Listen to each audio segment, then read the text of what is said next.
dikhawatirkan terjadi kepada Eliezer? Sampai ke keselamatan bahkan. Ya, jangan bicara Eliezer dulu lah ya. Sekarang bicara saya dulu dah. Abang juga? Bukan, ini saya dapat, ini di depan, ini siaran langsung kan? Iya. Oh ya, bagus. Jadi saya dapat WA dari anak buah saya, pengacara, dari kantor saya di Condet.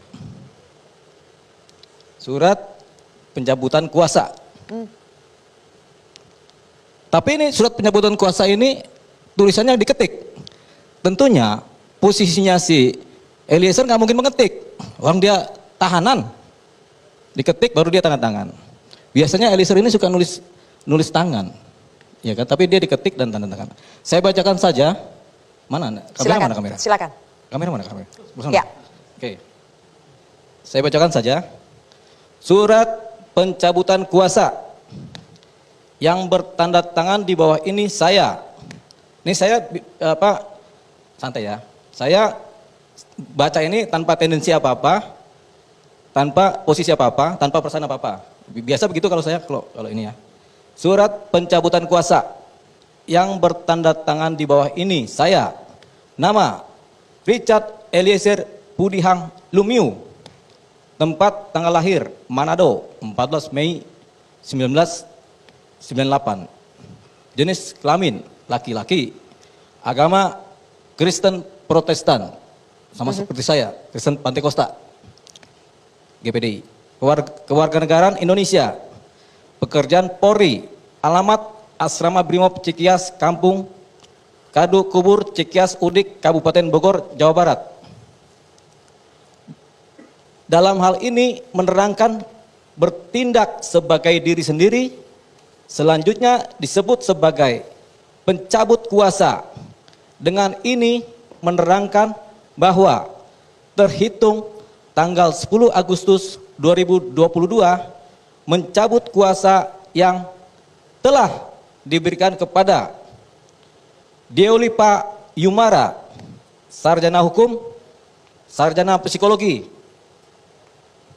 dan Muhammad Burhanuddin, sarjana hukum, advokat dalam kurung pengacara, beralamat kantor di Law Office Deolipa Yumara dan Burhanuddin, Advokat and Counselor at Law, Komplek Perkantoran Mutiara Fasa, Jalan Raya Condet Raya, Blok RC nomor 27, Kelurahan Gedong, Kecamatan Pasar Rebo, Kota Administrasi Jakarta Timur. Ada alasannya Bang? Harus semuanya dibacakan. Karena waktu kita singkat, ada alasannya kah? Ya, ini harus dibacakan, kalau enggak ini. Sampai ke alasannya boleh dibacakan? Dengan ini saya selaku pemberi kuasa menyatakan mencabut kuasa tersebut terhitung sejak tanggal surat ini ditandatangani. Dengan pencabutan surat kuasa ini, maka surat kuasa tertanggal 8 Agustus 2022 sudah tidak berlaku dan tidak dapat dipergunakan. Sebentar. Baik, itu baru Anda terima malam ini juga ya? Saat live ini masih berlangsung? Ini kan tadi saya makanya barusan sekali ya? berubah mata saya nih, Ini tanpa, sebentar. Ya, dari kantor Law Office Deolipa Yumara, cepat aja saya, bicara cepat ya. Singkat ya Bang. Dengan pencabutan surat kuasa ini, maka surat kuasa tanggal 6 Agustus 2022 sudah tidak berlaku dan tidak dapat dipergunakan lagi, dan karenanya advokat dan konsultan hukum pada kantor Law Office Deolipa Yumara dan Burhanuddin Asosiat Konselor at Law tidak lagi memiliki hak dan kewenangan untuk melakukan tindakan hukum dalam hal yang sebagaimana tercantum di dalam pemberian kuasa tersebut. Surat pencabutan ini saya buat dalam keadaan sadar dan tanpa ada paksaan dari pihak manapun. Demikian surat pencabutan kuasa untuk dipergunakan sebagaimana mestinya. Jakarta 10 Agustus 2002. Richard Eliezer Pudihang Lumiu. Diketik terus ada tanda tangannya? Diketik ada tanda tangannya. Mana kamera? Oke. Saya lihat ya. Ambil aja. Diketik terus ada tanda tangannya, ada materai. Ada materai. 10 Agustus 2022. Ya. Oke, dan itu sebetulnya kemarin tapi Anda baru dengar hari ini ya? Ya kan saya baru dapat WA. Baru dapat WA. Buktinya saya bingung nih. Baru saja kita bahas soal Eliezer diancam atau tidak, bagaimana melindungi Eliezer. Sekarang Eliezer memutuskan untuk mencabut kuasanya terhadap pengacara. Berarti tidak didampingi pengacara sekarang statusnya. Tanggapan dari IPW? Gini ya, saya ini sangat paham soal kode etik advokat ya. Saya mengingatkan ini Polri ya, jangan mengintervensi pekerjaan pengacara. Walaupun Anda yang menunjuk pengacara, Anda tidak berhak mengintervensi pekerjaan pengacara.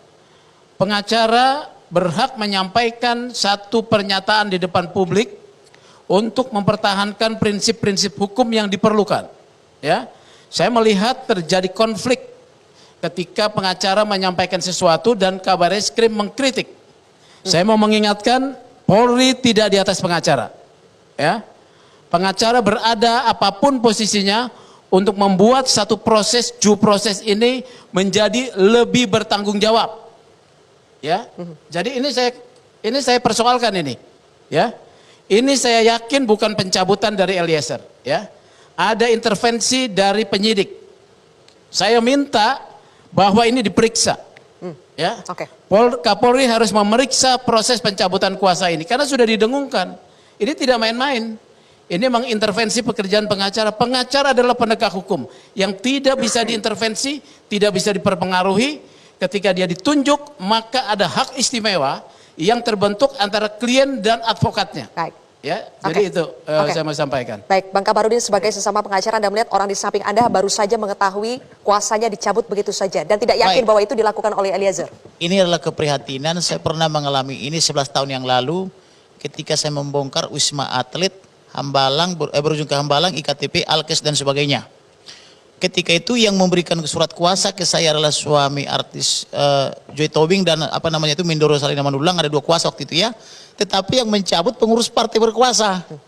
Nah, dan sampai sekarang itu saya proses tidak bisa diungkap oleh kepolisian, kan begitu. Oke, Anda pernah mengalami, tapi dalam kasus ini adalah memang ini adalah intervensi yang luar biasa. Artinya ada ini dari seperti Polri. yang dibilang rekan saya tadi, Polri itu diatur oleh Undang-Undang Nomor 2 Tahun 2002 tentang kepolisian. Advokat juga diatur oleh Undang-Undang Nomor 18 Tahun 2003 tentang advokat. Jadi jangan merasa penegak hukum Polri ini lebih punya power. Ada caturawangsa penegak hukum, yaitu polisi, jaksa, hakim, dan advokat. Ini sama-sama penegak hukum. Jadi jangan merasa yang satu lebih penegak hukum daripada yang lain gitu loh.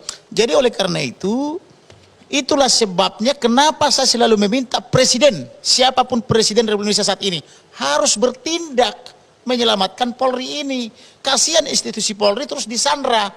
Bentuk penyidik tip independen, libatkan Angkatan Darat, Laut, dan Udara, kemudian libatkan PPATK, libatkan Jaksa Agung dan Polri, dan penyidik independensi lainnya, baik dari NGO maupun dari yang lainnya, supaya terang masalah ini. Karena saya bilang, kalau saya penyidiknya ini, saya jamin setengah hari beres dari tanggal 8 ya. Tetapi di tanggal 8 ini sudah dipermainkan terus. Dibungkam dari tanggal 8 baru dibuka tanggal 11, 4 hari dibungkam. Kemudian TKP dibersihkan.